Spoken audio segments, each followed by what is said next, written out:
Queremos dar la bienvenida a los siguientes invitados de la revista de Opinión y Democracia: el doctor André Benavides, académico constitucionalista; el doctor Mauricio Alarcón, director ejecutivo de la Fundación Ciudadanía y Desarrollo. El tema que les planteamos de nuevo, porque esta ha sido una discusión desde cuando se estableciera en la Constitución del 2008, vigente desde octubre de ese año, la vigencia del Consejo de Participación Ciudadana y Control Social, que solo ha servido como pantalla la participación ciudadana y que al poder de turno le ha servido para tomarse los organismos de control y consecuentemente, perdón la redundancia, controlar a estas instituciones. Doctor André Benavides, mucho se habla hoy que estamos ya en un proceso electoral, hay que eliminar el Consejo. ¿Cuál es el mecanismo? Por cierto, cualquier cambio, cualquier reforma, cualquier eliminación tiene que pasar por el respeto al ordenamiento jurídico. ¿Cuál es el camino para eliminar, o por lo menos, como se habló en su momento, quitarle atribuciones a este Consejo? Buen día. Buenos días, estimado Miguel. Un cordial saludo para usted, para Mauricio y para toda la audiencia de Radio Democracia. Tenemos nosotros dos posibilidades respecto de la situación del Consejo de Participación Ciudadana. Y de hecho algunas ya las hemos probado. La primera tiene que ver con el traslado de atribuciones del CPCCS a la Asamblea Nacional en lo que tiene que ver con la designación de autoridades. Es decir, que le vamos a quitar, vía enmienda a la Constitución de la República, esa facultad de designar las máximas autoridades o autoridades de control. De hecho, en su momento ya se lo quiso hacer con la consulta popular que en su momento convocó el expresidente Lasso, pero tuvo el rechazo popular. Y no creo que haya sido porque la propuesta era en sí misma mala, sino que tomemos en cuenta que las consultas populares, por regla general, son un termómetro para medir la popularidad del proponente. Y en este caso, esta propuesta no alcanzó los votos necesarios justamente porque el gobierno de Lasso estaba en un contexto político y electoral bastante complicado. Recuerde usted que incluso hasta la pregunta de los extraditables no pasó con el voto favorable de la ciudadanía. Entonces, la primera vía, estimado Miguel, es la enmienda a la Constitución de la República, que puede ser activada por el presidente de la República, la Asamblea Nacional o la ciudadanía. Ahora, ¿cuál es la segunda alternativa?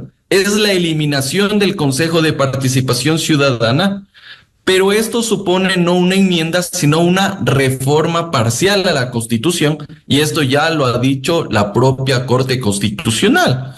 En ese sentido, se tiene que llevar todo un proceso que es bastante riguroso en lo que tiene que ver con 2 debates en la Asamblea Nacional, después un referéndum ratificatorio, y ahí sí podemos eliminar el organismo.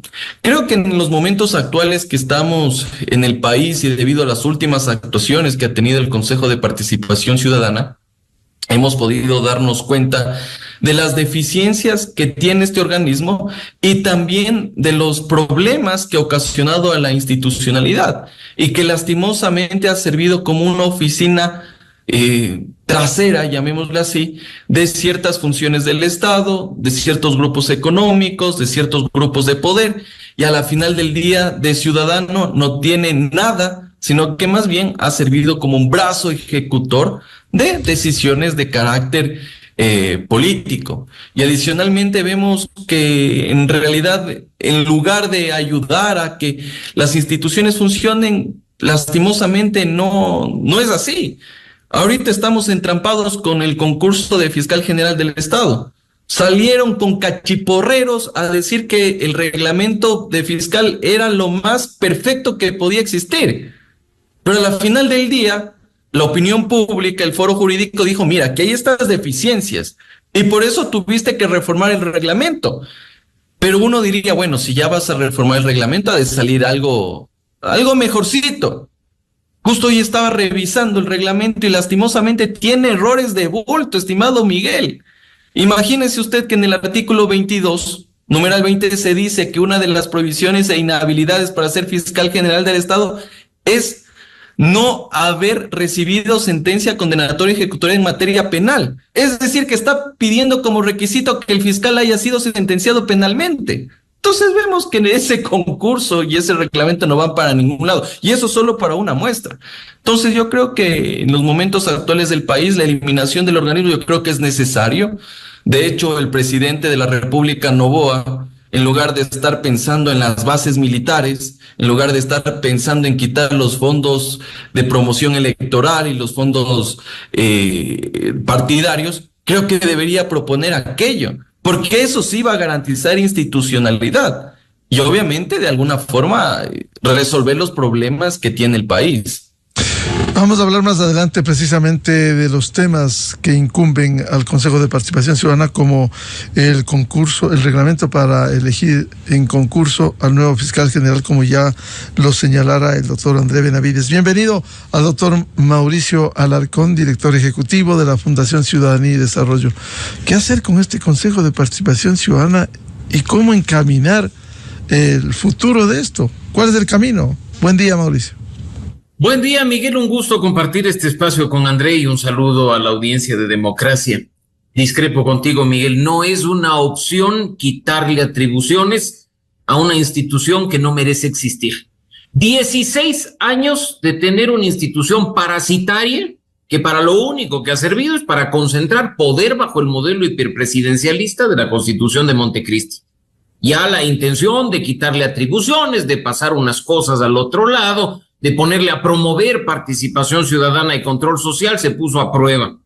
Ya no es una opción. En este momento, el debate serio, sobre la base de lo que ya ha expuesto André, debe ser cómo extirpar de la metástasis institucional del Estado a este tumor que se conoce como Consejo de Participación Ciudadana. Dime tú un concurso, uno, que haya tenido un buen resultado, que incluso sus postulantes se hayan sentido satisfechos por las normas bajo las cuales se llevaron a cabo, un proceso limpio, transparente, en el que los mejores terminaron de finalistas y el mejor o la mejor fueron electos.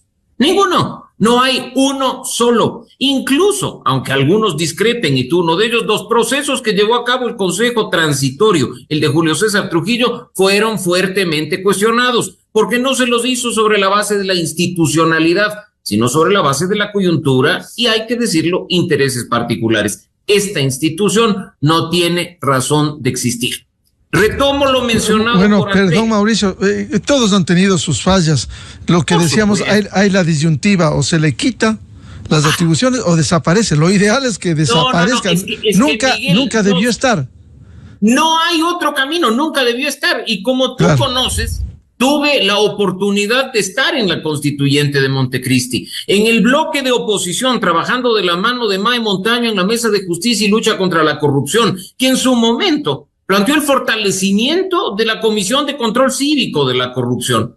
Ese era el trabajo que debíamos ver plasmado en la Constitución de Montecristi. Pero como era propuesta de la oposición en aquel entonces, pues ni agua al enemigo, se pasó a la comisión que en aquel entonces presidía Virgilio Hernández y su secretario era Fausto Camacho, y terminamos con este bodrio que se llama Consejo de Participación Ciudadana, que no es otra cosa, insisto, que una institución servicial al poder hiperpresidencialista de esa constitución que fue hecha como un traje a la medida del emperador de turno. Y mira, lo que termino yo diciendo que me parece importante, André ha puesto con claridad el camino a seguir para extirpar este tumor. Lamentablemente la decisión la tendrían los mismos actores políticos que se han beneficiado durante 16 años de las actuaciones de este organismo. Por lo tanto, yo creo que aunque hay temores bien fundados, hay que empezar a hablar con absoluta responsabilidad y venciendo los miedos de un proceso constituyente que de forma, creo yo, un poco más viable, extirpe este y otros tantos tumores que han puesto a la institucionalidad ecuatoriana en una metástasis irreversible. Proceso constituyente que le planteo a André Benavides, ¿cuál sería? Pero antes decía Mauricio Alarcón el tema de las fallas. Efectivamente todos, y hecho por seres humanos, tienen sus fallas. El caso del Consejo Transitorio, pero hay que rescatar algo bueno también de ese Consejo. ¿Acaso el consejo del doctor Trujillo, doctor Benavides, no eligió a la fiscal general que realmente ha enfrentado a la delincuencia organizada, que ha demostrado con sus actos, con sus acciones, que fue acertada la designación en el 2018 y 2019 para que ejerza la Fiscalía General del Estado? Por favor. Bueno, yo creo que todos los consejos han tenido cierto tipo de actuaciones políticas, algunas más irregulares que otras, y creo que el Consejo de Participación Ciudadana Transitorio tampoco fue ajeno a ese tipo de actuaciones.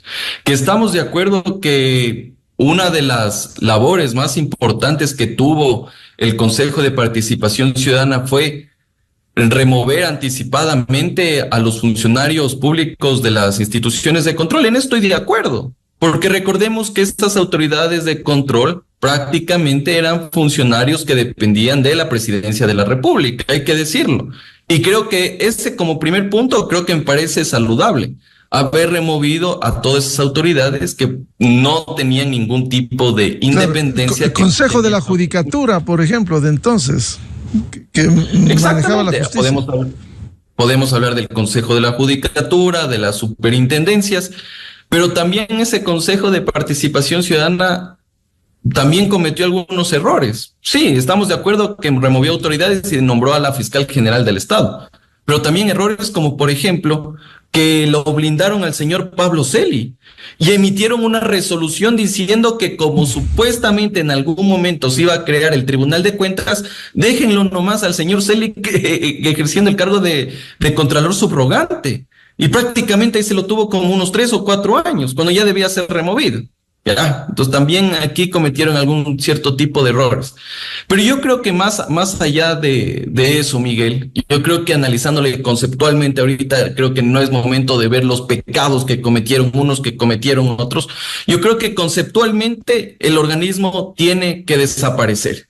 Y esa creo que es la necesidad que tenemos actualmente en el país debido a la situación de desinstitucionalización que estamos viviendo. Yo creo que en un país que tradicionalmente ha sido un régimen político presidencialista, republicano, democrático, la forma de designación de autoridades es justamente a través de ¿quién? Del Ejecutivo y el órgano legislativo, tal como pasa en la mayor parte de países democráticos del mundo, ¿ya? Entonces yo creo que debería ser de esa manera porque al menos, estimado Miguel, lo que aquí tendríamos es un baño de verdad para que los bloques legislativos asuman el costo político de esas malas designaciones, para que den la cara al país diciendo, bueno, este bloque legislativo se unió con este bloque y nombraron a este fiscal general del Estado, que es pillo, háganse responsables de aquello. Y que las negociaciones, porque es un tema político, si bien es cierto, deberían ir los mejores profesionales, los mejores abogados, los mejores expertos en la materia, pero aquí no es cuestión de tener las mejores credenciales, sino también de votos. Y que esos legisladores se hagan cargo de sus responsabilidades y que las negociaciones se hagan de frente, sabiendo quién votó a favor y quién votó en contra. Porque actualmente, ¿qué es lo que pasa? Que tenemos 7 iluminados que tras bastidores prácticamente son negociadores políticos. Y no se sabe cómo negocian, cómo hacen, sino simplemente ven de acuerdo a la necesidad, de acuerdo a la coyuntura y de acuerdo a la animadversión a quién escogen o a quién no escogen. Y eso creo que no se debe dar. Entonces yo creo que deberíamos ver un sistema en el cual el presidente de la República envíe su terna, Asamblea Nacional escoja, o en su defecto Asamblea Nacional envíe la terna y escoge el presidente de la República. Eso es lo saludable. Y con eso vemos que existe incluso hasta un contrapeso, que es entre el Ejecutivo y el Legislativo. Y es la forma de que se puede llevar a cabo aquello. Ahora que por ahí podríamos, en cierta forma, analizar este tema de las comisiones ciudadanas de selección, que es un derecho de participación ciudadana, etcétera, etcétera. Sí, podríamos hablar, pero dentro de ese procedimiento podríamos incluir una instancia, llamémosla así, de verificación de requisitos, de admisibilidad, en donde los ciudadanos también puedan tener algún tipo de participación. pero esa sería más o menos la forma de que funcione el país. Caso contrario, vamos a estar en las actuales circunstancias que nos encontramos. Doctor Benavides, consenso para desaparecer. No queda otra alternativa a este consejo. Sin embargo, ¿cuál es el camino? A ver, reforma parcial a la Constitución, canalizar por la Asamblea. ¿Querrán los que se benefician, los que manipulan, hacer esto? O el otro proceso constituyente, como decía Mauricio, proceso constituyente, con todo lo que ello acarrearía. Es lógico que se vaya en este sentido si se quiere una desaparición. Pero, ¿qué garantiza que en ese proceso constituyente no se replique o sea peor que Montecristi, y en donde a lo mejor terminan empeorando la situación, estableciendo, por ejemplo, la reelección indefinida a la presidencia? Es decir, es complicado esto. ¿Por dónde nos vamos, doctor Benavides? A ver, yo soy súper claro y sincero en estos temas, estimado Miguel. A mí no me gusta que las reformas constitucionales sean utilizadas como un caballo de Troya para satisfacer intereses personales y políticos de los primeros mandatarios y de aquellos que están en el poder.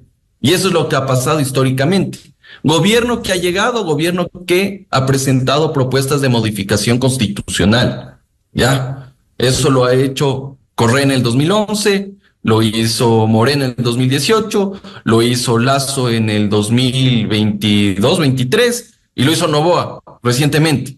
Ya, y ahora Noboa también está proponiendo una modificación constitucional que justamente va a coincidir el referéndum con la primera vuelta electoral. Entonces aquí no vemos por el tema de las bases militares extranjeras, ¿ya? O sea, no es una casualidad que presente esa reforma parcial de la Constitución y que casualmente va a coincidir el referéndum en la primera vuelta electoral. Eso es a mí lo que me molesta, que se utilice la reforma constitucional como catapulta, como plataforma política. El camino a seguir, estimado Miguel, es la reforma parcial a la Constitución. Ese es el mecanismo. Yo no quisiera una asamblea constituyente de borrón y cuenta nueva, porque yo creo que la Constitución de Montecristi también tiene sus cuestiones relevantes, sus cuestiones positivas.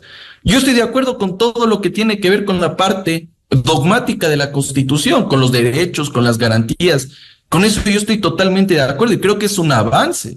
Hemos avanzado en derechos de participación, en derechos del buen vivir, derechos de la naturaleza, las garantías constitucionales, pero el problema aquí es la parte orgánica de la Constitución. Ahí es donde se concentra el hiperpresidencialismo, ahí usted tiene la función de transparencia y control social, el Consejo de Participación Ciudadana, la forma de designación de la Corte Nacional de Justicia, la forma de conformación del Consejo de la Judicatura, entre otras tantas instituciones del Estado. Ese es el problema que tiene actualmente la Constitución, la parte orgánica.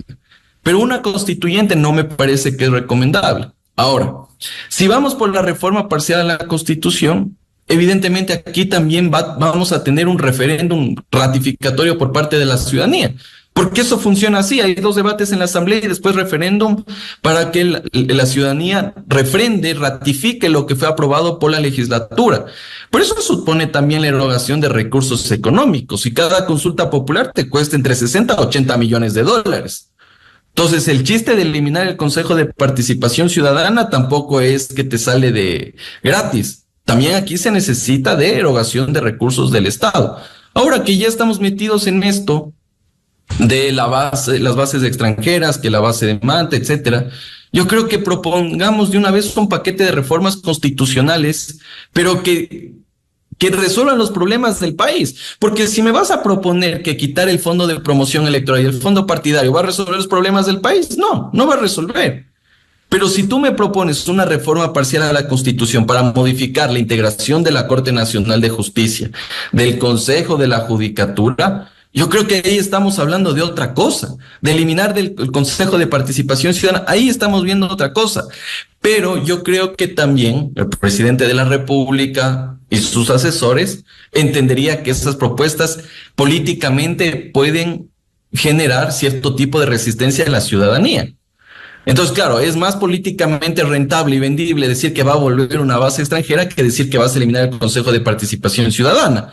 Porque el ciudadano también no es tonto, también entiende, dice, oye, 2 o 3 veces ya nos han preguntado lo mismo y nuevamente vuelven a insistir. Entonces yo creo que el costo político de aquello no va a asumir el gobierno nacional. Yo quisiera que lo proponga, pero creo que no está dentro de la agenda política en el marco de estas reformas parciales a la Constitución presentadas en las últimas semanas. Doctor Mauricio Alarcón, el camino para la desaparición del Consejo de Participación Ciudadana, reforma parcial a la Constitución, con esa asamblea, ¿querrán ellos mismos cambiar esto? ¿O el proceso constituyente con todo lo que implica ello? Por favor. Mira, el camino que ya se ha señalado, siendo el de la reforma parcial, en manos de una asamblea como la que tenemos o como las que hemos tenido, es arma de doble filo. Mira que tuvo que atravesar el país para que gentilmente el Poder Legislativo viabilice que los ecuatorianos nos pronunciemos sobre el trabajo complementario de la policía y las Fuerzas Armadas en materia de seguridad interna. Y ese no fue un tema fácil. Otras cuestiones que han sido puestas a consideración de nuestra asamblea por la vía de la reforma parcial se han quedado a medio camino. Intenciones ha habido, Miguel, y tú lo conoces, pero cuando los intereses políticos priman en la representación que debería ser efectiva de un país en el órgano legislativo, simplemente el resultado ya se anticipa. Por ello es que yo creo que una opción, no de manera abierta, no de forma total o con poderes de refundar el país como lo vimos en el año 2007, sino de forma limitada y con reglas de juego bien claras, es el proceso constituyente, que, ojo, además, de acuerdo a lo que dice la Constitución en su artículo 444, no es potestad única del presidente de la República. Y si bien es cierto, hay una iniciativa también que recae en la Asamblea Nacional en una mayoría calificada de los 2/3, también lo podemos hacer por el lado de la ciudadanía, ¿no? Y aunque la cifra es bastante grande, estamos hablando de que se necesita el respaldo del 12% de las personas inscritas en el registro electoral, lo que en este momento implica aproximadamente 1.7 millones de firmas válidas. Es una opción que hay que considerar, una constituyente con reglas claras, yendo también en coincidencia con lo que dice André, con ciertas líneas que no se deben atravesar, principalmente enfocada en la reforma del modelo hiperpresidencialista, de la parte institucional. Sería, creo, mucho más potable que poner en manos un cambio de nuestra norma suprema en aquellos actores que ya han demostrado no estar a la altura del momento ni de las circunstancias. Mira, basta pensar la asamblea que tenemos hoy respecto de la que tuvimos hace 2 años y hace 4.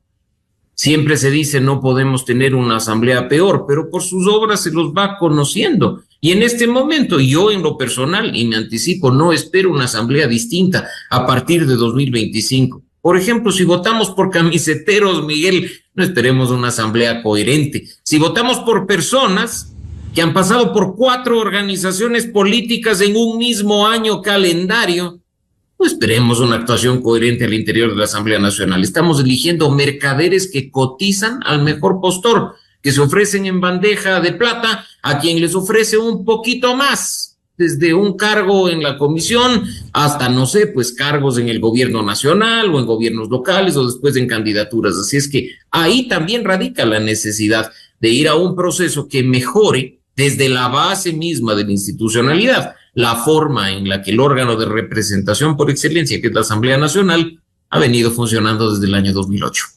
Y, doctor Alarcón, si tiene su complejidad la reforma parcial en la Asamblea, el proceso constituyente también no será fácil, con todo lo que implica ello desde la elección de constituyentes.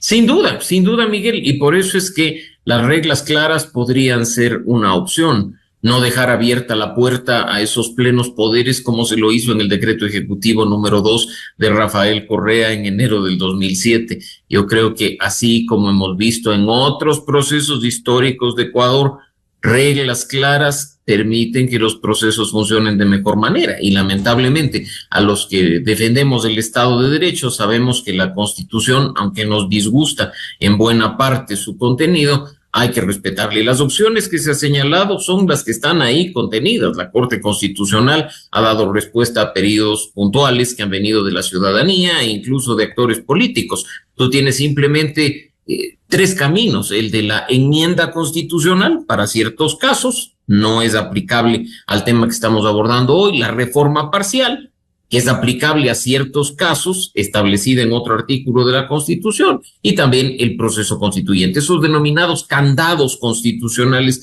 que fueron establecidos en la Constituyente de Montecristi tuvieron una intención bastante clara, ¿no? Recuerda tú que nos decían que pues esta Constitución iba a durar 300 años y mientras más blindaje se le podía poner, mucho mejor. Ahora incluso quienes la crearon están planteando cambios porque se dieron cuenta que ese traje a la medida únicamente funcionaba para el emperador de turno, pero si cambias de emperador, la cosa puede tornarse incluso en tu contra.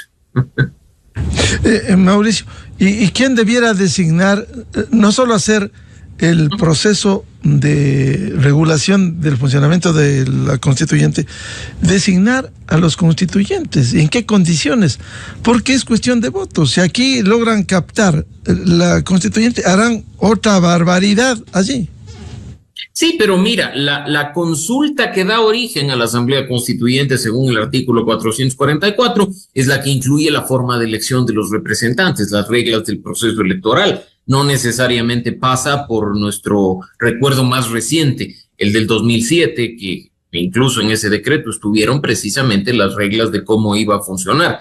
Y yo quisiera, Miguel, aprovechar este momento para volver un poco al tema de lo que significa la designación de autoridades, pues si bien André ha mencionado con total claridad el tema de que esto en cualquier democracia republicana con sistema de pesos y contrapesos hace que la relación sea ejecutivo-legislativo, básicamente. Si tenemos miedo de entrampamientos políticos o queremos generar un contrapeso adicional, bastaría con regresar a ver qué ocurre en México con problemas, qué ocurre en Chile de forma bastante más sensata, donde incluso no estamos hablando de la intervención de dos funciones, sino hasta de tres, donde una función nomina, otra designa y la final ratifica, haciendo un control cruzado que impide en ciertos casos la permeación de autoridades vinculadas a corrupción, a narcotráfico y a crimen organizado de una forma bastante más sensata. Pero la responsabilidad debe caer en esas instituciones que no en vano hace más de 200 años y después de romperse la cabeza, cientistas políticos en Europa dijeron: es la forma de blindar el imperio de la ley, la igualdad ante la ley y el Estado de Derecho. Tres funciones, incluso tener 5, es una novelería que en nuestro país nos ha pasado factura sin ningún resultado positivo posible. Efectivamente, doctor Benavides, poner una función de transparencia cuando todas las funciones debieran tener transparencia, pero eso fue el invento que hicieron. Ahora, usted se refirió ya, doctor Benavides, concurso de la fiscal general.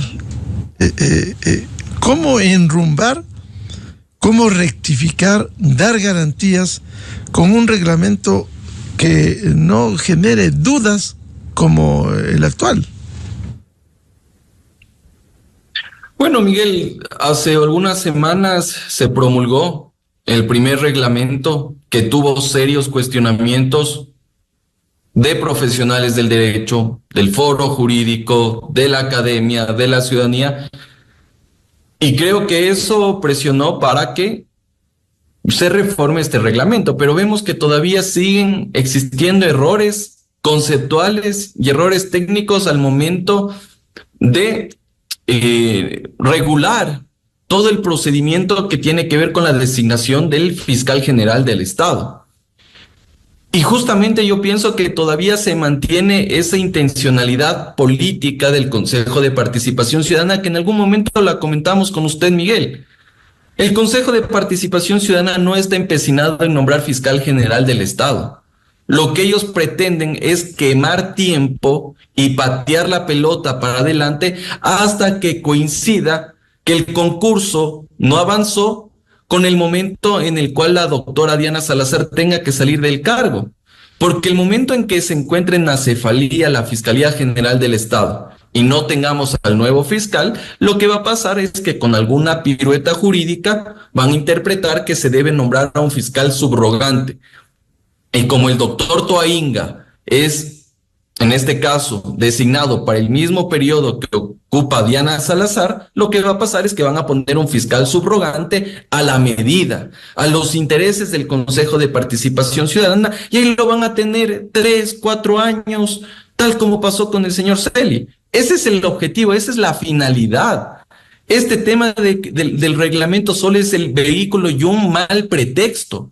Y muestra de aquello es lo que hemos visto, que se presentaron acciones de protección en Montecristi, que medidas cautelares, que el juez te da la medida cautelar, pero después por la presión el juez ya se desdice, y después el Consejo hace un nuevo reglamento, que tiene actualmente sus serias deficiencias.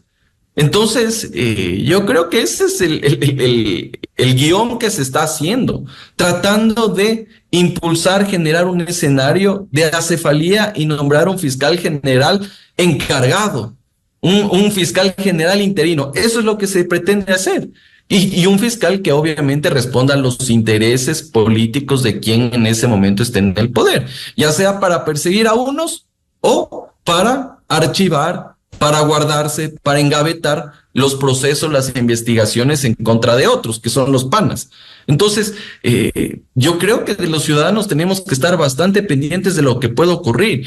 Y yo no quisiera ser un ave de mal agüero y adelantarme a las cosas y decir, vea Miguel, después en mayo yo estarle comentando, diciéndole, vea Miguel, ¿se acuerda de lo que yo dije en la cefalía de la fiscalía? Y ahorita ya nombraron a tal personaje como encargado, como interino. Eso yo no quisiera que exista. Ahora, algunos van a decir, la fiscal general del Estado también puede prorrogarse en funciones. No, no puede, porque es una autoridad de periodo fijo. Te llega el día que acabaste la función por los 6 años que te nombraron, tienes que salir del cargo, no puedes estar prorrogado en funciones. Entonces, esos son los problemas que actualmente estamos viendo, y yo esperaría que este Consejo de Participación Ciudadana rectifique. Ya medio como que en algo han tirado tierra en el reglamento para que no se vean todas las deficiencias, pero igual todavía no está solucionado el problema de raíz. Y creo que también hay que hacer caso al llamado ciudadano. Hace poco algunos colegas recogían firmas para que la academia también pueda construir ese reglamento y no les pararon bola, no les dieron audiencia, y a la final del día terminan expidiendo ese nuevo reglamento que tiene serias deficiencias. Entonces no vamos para ningún lado, estimado Miguel. Doctor Mauricio Alarcón, reglamento para el concurso de la elección de fiscal general. ¿Qué hacer y cómo enfrentar este desafío? ¿O cree usted, como dice el doctor Benavides, esto va a terminar con un encargado, como ya hubo penosamente en la Contraloría con Pablo Celi, que se extendió y sabemos todo lo que hizo? Aún estamos a tiempo, Miguel, de que el concurso formalmente arranque y haya un relevo ordenado a abril de 2025, que es el momento en que fenece el término para el que fue designada la doctora Diana Salazar. No obstante, tengo el mismo temor que tú, que lo ha manifestado también André, que hay intenciones de que esto se vaya torpedeando. Mira que hasta esas acciones de protección que de forma mágica aparecen en algunas provincias del país van a terminar torpedeando el proceso, como lo han hecho otros tantos. Designar defensor público tomó 6 años. Hubo un encargo en esa institución de 6 años, Miguel, y era una acción de protección tras otra, un problema tras otro. Así es que no me sorprendería que lo mismo se intente en este caso. Cuestiones tan básicas como no saber redactar el reglamento van a pasar factura. Tener problemas en el documento final, incluso respecto de la numeración de los artículos, de las disposiciones transitorias, es ridículo, Miguel. ¿No se supone que es esta una institución que con total responsabilidad está llevando a cabo el concurso, que tiene interés en darle al país autoridades íntegras, probas, con méritos suficientes para ocupar el puesto? El tiempo está corriendo. Y ojalá las intenciones que tienen algunos de o dejar a una persona encargada o torpedear el proceso para quién sabe qué, no sé, esperar quizá el resultado electoral y en función de ello apuntar a la joya de la corona, que es a la fiscalía, no nos termine pasando factura a todos. Muchos hemos presentado observaciones, muchos hemos hecho mención a estándares internacionales y a experiencias de los concursos previos, donde ya se dijo cómo debía ser la norma para designar fiscal general. Pero cada proceso en función de los intereses de quienes forman parte del Consejo de Participación, termina siendo una nueva aventura. Recuerda tú que para designar a Galo Chiriboga pusieron un reglamento a la medida. Después, para designar a Vaca Mancheno, pusieron un reglamento a la medida. Entonces hay que estar muy atentos. No vaya a ser que incluso estos errores de redacción que detectamos sean con alguna intencionalidad para que ese traje a la medida apunte a un lugar en específico. En este momento, sobre todo, hay que estar activos como ciudadanos, como organizaciones de la sociedad civil, haciendo veeduría e ir de la mano de los medios de comunicación y los periodistas responsables que tienen conciencia de la importancia de tener una fiscalía independiente con una autoridad de calidad que ponga fin a la maldita impunidad que durante tanto tiempo ha reinado en el país. Efectivamente, ese es el clamor del país, que haya un fiscal que llene precisamente no solo los requisitos, sino esos vacíos. Doctor Benavides, en coyuntura, mientras hablamos de este tema de fondo, ¿qué debe pasar con los 4 consejeros del Consejo de Participación en medio de este caos? Los 2 titulares y los 2 suplentes, que se planteó ya la destitución. Esto está radicado en el Pleno del Contencioso Electoral. Ya hubo una destitución de la Corte Constitucional contra Allen Berbera, el expresidente. ¿Acaso el camino no está allanado? ¿No hay un precedente jurídico para destituirlos? Bueno, yo esperaría que en su momento el Pleno ya del Tribunal Contencioso Electoral ratifique la sanción impuesta a varios de los vocales principales y suplentes del Consejo de Participación Ciudadana. Y con eso hay un recambio al menos de un par de nombres que permitan enderezar la situación y las actuaciones que tiene el Consejo de Participación Ciudadana. Y eso seguramente llegará máximo en un par de meses. Esperemos que sea así. Y con eso van a tener que salir del cargo. Algunos ya salieron por la Corte Constitucional a través de un procedimiento de verificación de sentencia, de dictamen sería en este caso. Y eso ocasionó que justamente se ha destituido a Allen Berbera. Cuando yo pienso que la Corte Constitucional se quedó corta, debía haber destituido unos 3 o 4 más. Pero la Corte Constitucional creo que también actuó de manera política y lo que hizo fue quemar un fusible. Quemaron el fusible llamado Allen Berbera para que los otros no se contaminen con sus actuaciones, ¿ya? Cuando en realidad fueron parte de esa agenda que manejaba el señor Vera. Entonces yo creo que debían haber sido destituidos, señor Vera y sus amigos, pero la Corte Constitucional se quedó corta. Creo que fue más bien un mensaje político también, le dijo, vean, no molesten a la Fiscal General del Estado si no les va a pasar esto. Pero bueno, ahora estamos en el marco de este proceso del Tribunal Contencioso Electoral, que en primera instancia ya ha sancionado a algunos por estar haciendo campaña autodenominándose los de la Liga Azul y que respondían a un determinado partido político, organización política, y ahora tienen que asumir esa responsabilidad. Porque se suponía que el Consejo de Participación Ciudadana era partidista, pero al final del día termina siendo un actor político que responde a una organización política. Y si es que está sancionado, está bien sancionado. Yo esperaría que eso se ratifique, que genere un precedente, porque cuando fue la campaña para nombrar al Consejo de Participación Ciudadana, veíamos cuál era la lista de la Liga Azul de la Revolución Ciudadana, después salía la lista de Nebot y después salía la lista de Lazo y veíamos, Nebot va a votar por estos, Lazo va a votar por otros. Eso no se puede permitir. Si ya tenemos las deficiencias del Consejo de Participación Ciudadana, tenemos que cumplir a rajatabla lo que nos dice la Constitución y la ley, no hacer esa, parecía la polla mundialista eso, estimado Miguel. ¿Por quién debían votar para que esos consejeros respondan a mis intereses? Entonces, obviamente que muestra de aquello es lo que ha pasado con la denominada Liga Azul y que espero que en los próximos días se ratifique ya ese fallo. Doctor Alarcón, ¿qué debe pasar con estos 4 consejeros que inicialmente han sido destituidos? Debería ratificarse la destitución. La infracción electoral es clara, Miguel, y no hay vuelta que darle. Esperemos que prime el derecho y no los intereses particulares. Todos hemos sido testigos de lo que sucedió en la campaña en cuanto a promoción. Mira que en los actos, incluso de la elección de autoridades locales, se repartía hojas volantes con la polla para votar por el Consejo de Participación Ciudadana y Control Social. Y no solo me refiero a los actos de la Revolución Ciudadana, sino, como ya se ha dicho, de otros partidos y movimientos políticos que también tenían interés en el tema. Una cosa es que Mauricio Alarcón o André Benavides salgan a decir, mira, aquí hay un buen elemento, ojalá votemos todos por él. Nosotros no tenemos relación partidista alguna, ni configuramos el tema de este tipo de promoción. Pero si sale una organización política a través de sus voceros a pedir el tema, se configura lo que dice la ley y se tiene que aplicar la sanción que corresponde. No obstante, sabemos también lo que está sucediendo al interior del Tribunal Contencioso Electoral. No podemos ponernos una venda en los ojos. El tribunal debió ser renovado parcialmente hace algunos años y esa renovación está a cargo del Consejo de Participación Ciudadana. Hay que estar muy atentos, no vaya a ser que se esté negociando un cruce de favores para o mantener a los que están actualmente en su cargo o hacer una renovación que permita a ciertas personas quedarse y a otras dejar el espacio, ¿no? Mucho ahora se cocina al interior del Tribunal Contencioso Electoral. Lamentablemente, no solo este tipo de infracciones que quitan y ponen autoridades, sino también bajo el tema de la violencia política de género, cuyas consecuencias incluso podrían dejarle al país sin vicepresidenta, no te olvides.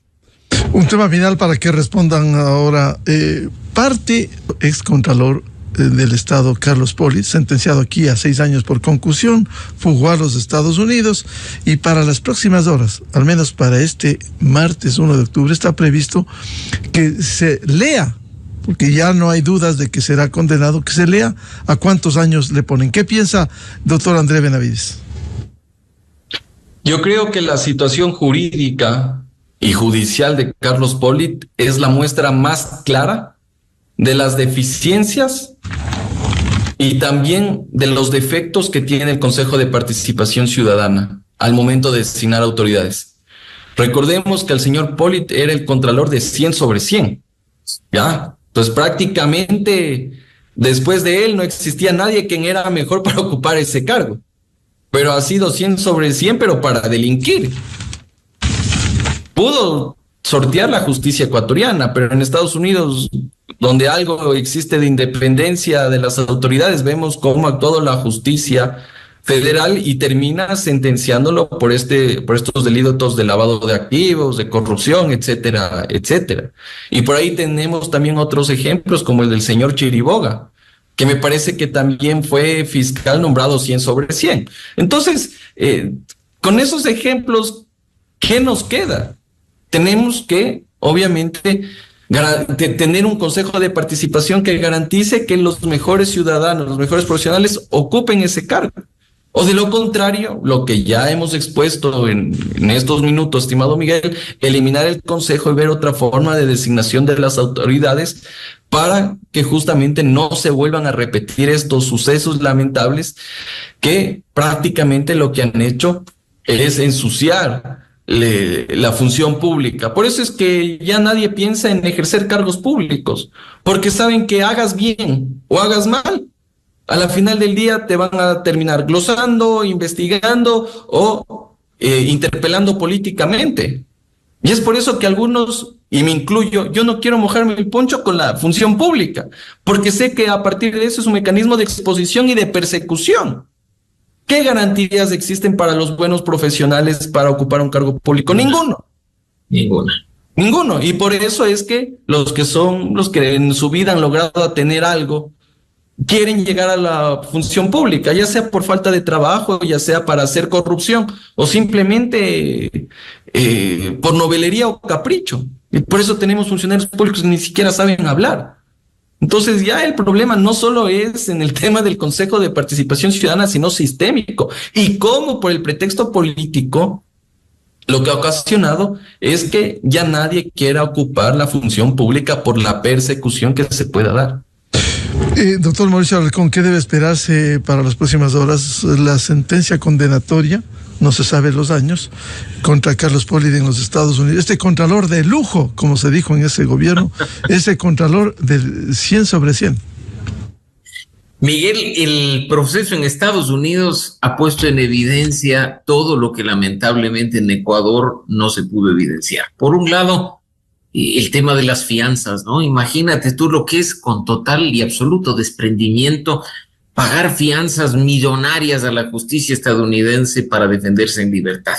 Porque así es como funciona el sistema, ¿no? El último, entre comillas, escándalo es haber visto que el hijo del contralor Pollitt, el señor John Pollitt, pagó una fianza de $14 millones. Qué próspero empresario, pues, para tener $14 millones para asegurar su defensa en libertad. ¿De dónde habrá salido la plata? Es lo que tenemos que preguntarnos los ecuatorianos. Pero no solo eso. Mira que en el proceso también se ha puesto en evidencia que Carlos Pollitt era un corrupto bueno, porque han mandado cartas a la justicia diciendo que era un hombre que mantenía unida a su familia, que con el dinero de la corrupción le regaló una casita a un guardia de seguridad. ¡Qué bueno es el hombre corrupto, que utiliza el producto de lo mal habido no solo para darse una vida lujosa en la Florida, sino también para beneficiar a otros! Yo lo que espero es que, como ya ha sucedido en ocasiones anteriores, la justicia actúe de forma implacable.